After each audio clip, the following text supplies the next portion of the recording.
Unsuk is one of the world's most successful living composers. Her music is now played across the globe by some of the leading orchestras, conductors and soloists of our time. And she's now back in London working once again with the Philharmonia Orchestra. Whether writing for solo piano or Chinese sheng, for voices or for large orchestra, her music betrays the most wonderfully vivacious imagination. Unsuk, very good to see you. Welcome.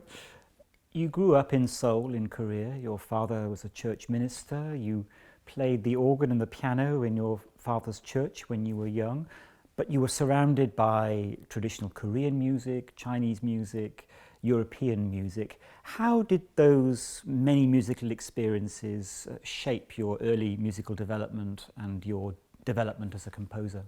There was not so much information, so I didn't have any records or any radio, nothing. These songs in the church, it was for me the first musical experience. At that time, we had lots of traditional music played in our everyday life. For example, between the church and our house, a shaman lived, and she did everyday shamanic ritual. So I heard every day this traditional music, and I played Western church song in the church. It was the very important first musical experience. And then when did you first encounter modern music, avant-garde music? There was no specific time point where I said I will write modern music. It was a very long process, and I listened to lots of music, mostly classical music, and I played piano. I was introduced to modern music at the university, and it was very interesting and exciting experience. And then at what point did you decide that you wanted to come to Europe to study? It was the best dream after the studying in Korea to go either to America or to Europe. And Germany or France, mostly Germany, is for us the main city or main country for classical music. I was dreaming for a long time to study in Germany, and I got the scholarship from the German government, so it was possible. And you went to study with George Ligeti, one of the leading avant-garde composers of the age. What drew you to Ligeti? He was a very unusual teacher. He had no method, and his lesson was very free, and he was just talking about all kind of things, not only about music, about politics and about science and so on. At the beginning, I thought, oh, the lesson is quite, I don't know how I could define this kind of lesson, 8 hours long or even longer. And if one student brought a piece, he was very critical, of course. Oh my God, you are so talented, but why do you compose this kind of hopeless primitive music? It was very difficult. So his critique was very extreme and very tough. And he was the same with you? With me and with himself. And it was really the best musical influence for me, I think. Ligeti's lesson opened my mind and my eyes. He always told us you have to try to find yourself, your own music, and I couldn't understand that. But somehow I always thought that the music I wrote at that time, it is okay, and I won some prize with that, but it is not something what I want. I knew that, and after I left him, my very long adventure to find myself start, and my journey to my own music is still ongoing. You know, I can't say, oh, I found my own music.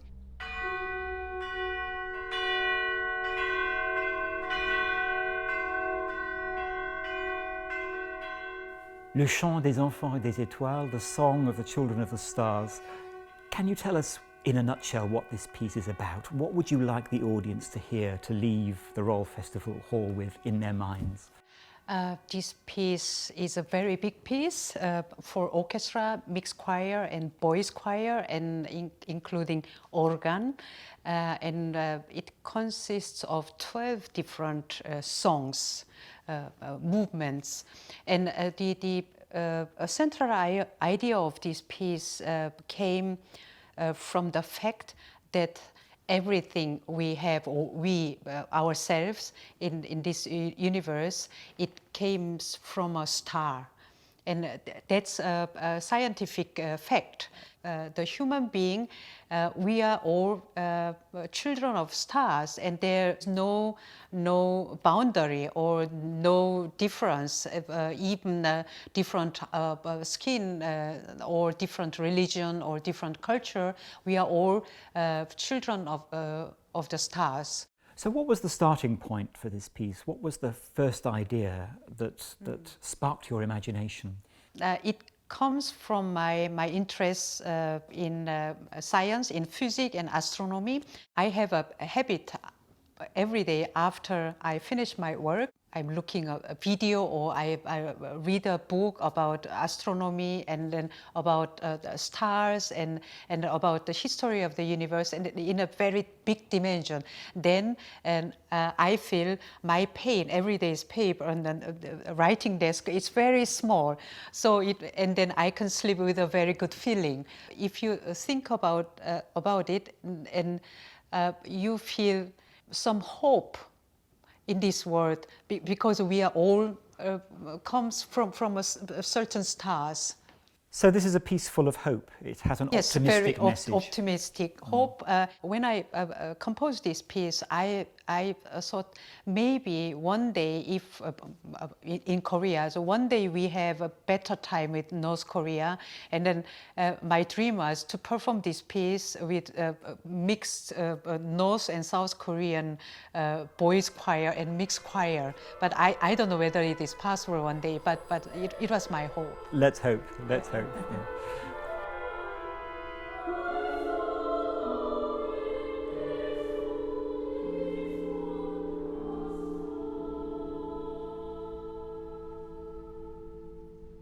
Normally, if I compose a piece, the idea to compose this special piece comes maybe 4 or 5 years before the composing process. I need 3-4 years to develop the ideas and to have the general picture of the piece in my mind, and it takes very, very long. And before I write, I make a sketch, but it is not in a form of score. It is just I have very small sketchbook, and I write my ideas in words, or I write some rhythm or some harmony or some motif and some ideas. And then if the picture of the piece it becomes clear and clear, and then there is a time point where I say I have to start, and then I write the first note, and the first note is the most important and difficult thing. Then I compose from the beginning until the end. And you always compose chronologically? Always, and I can never compose fragment and put it together. I can't do, because the first few notes or the first pages of first bars, it makes the progress the whole piece. So not me, but these first bars will compose the rest. And do you know the end before you start at the beginning? You Yes. do. You have a sense of the architecture before you start.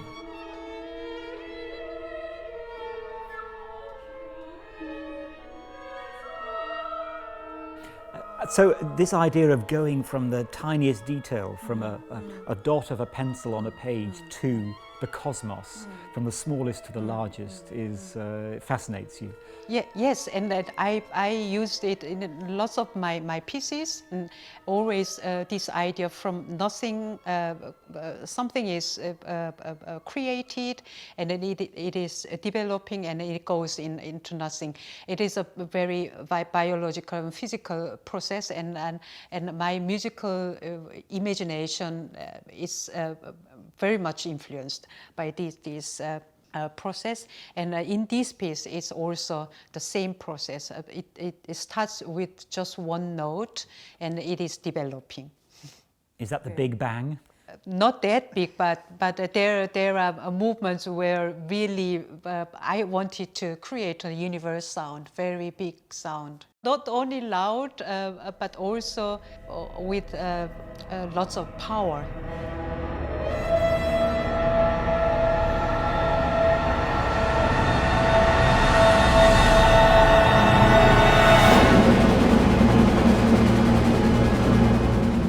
So you had this vision, this idea of making a piece about cosmic time and space. The next stage was to find some texts. Tell us about the process. Why did you choose these particular texts? Firstly, I collected many poems. It was at the beginning 150 different poems, and they were all really fantastic and beautiful poems, but I couldn't use all these 150 poems. And finally I chose 12 or 13 poems. It is about the birth of universe, and about human being, and about eternity, and it's different themes. These certain poems are particularly musical. So I found it not only as poem very beautiful, but also I saw some musical idea in those poems.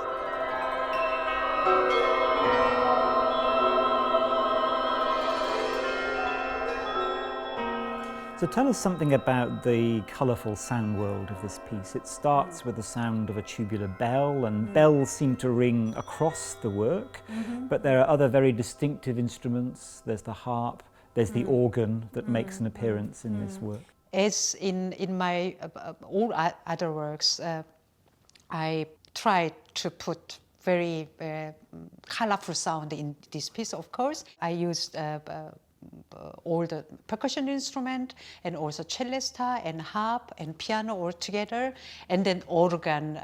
Not only as a sound, and the organ made the size of the orchestration bigger. The mixed choir and especially the boys' choir gives the piece very special sound color. I like it very much. So there are two choruses. There's the Yes, adult mixed chorus, and then there's the children's boys' chorus. yeah. So you've written for chorus in a Yes. number of works before. What are the particular challenges of writing for voice as opposed to instruments? Chorus or voice, they are very difficult to treat. As soon as some human voice is coming, it is always dominating. So therefore, you have to make a certain balance between the human voice and the orchestra. Particularly in this work, I wanted to compose a piece, a very easy piece. It is harmonically quite more simple than all my other works, and the melody line for chorus is also very simple. So I wanted a normal audience, they can understand this piece immediately. Do you have an ideal listener in mind when you're writing? No, for me, ideal listener are everybody who are interested in music and who are willing to spend 10 minutes or 20 minutes or 30 minutes time to concentrate on my music.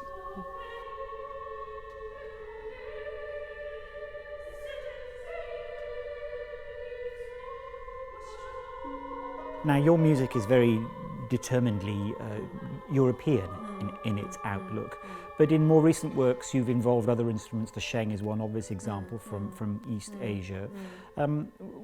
Why? I mean, why do you not engage with Korean music, for instance? You know, for me, there is no border between Western and Eastern music, or classical and traditional music. For me, music is music. I come from Korea, and I know the Korean traditional music and all the other traditional music from other countries, and this is also a part of my music. It is not obvious. You can't see it directly, but there is somehow all these musical influences is in my music. And who remain the important models for you in terms of music from the past? Which music still remains crucial to you? I don't have any favorite composer. For me, favorite composers are all those good composers, from Bach to contemporary composers. I don't have any taste, you know. And sometimes if I'm talking with my colleagues or other people, so, someone doesn't like Wagner and the other one doesn't like Liszt, but I like all these composers, but only good pieces. And you're director of the Philharmonia Orchestra's Music of Today series, which has been extraordinarily successful. You program fascinating concerts, but you also work with young composers on the Academy scheme. What advice do you give to young composers at the beginning of their careers? Young composers. I always say, if you think without composing you can't live, then compose, but otherwise maybe you should do something else. Because to become a composer is a very hard way. It's very, very tough. Well, I'm looking forward hugely to hearing this piece, so thank you so much for talking about it. Thank you.